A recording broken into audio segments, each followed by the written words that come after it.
ఏం ఢిల్లీ, నీ విజయలాగానే ఉందా?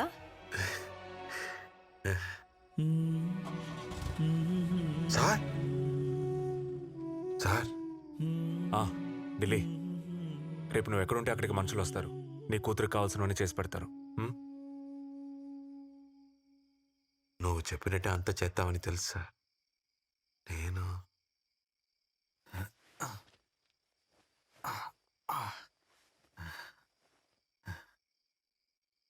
నేను ఏదైనా అయితే తీసుకుంటావా సార్? ఏంటి ఇవ్వు.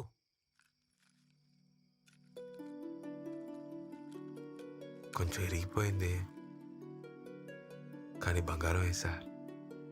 నీ కూతురికి ఇస్తావా సార్? సరే, ఢిల్లీ మామయ్య ఇచ్చాడని చెప్తాను.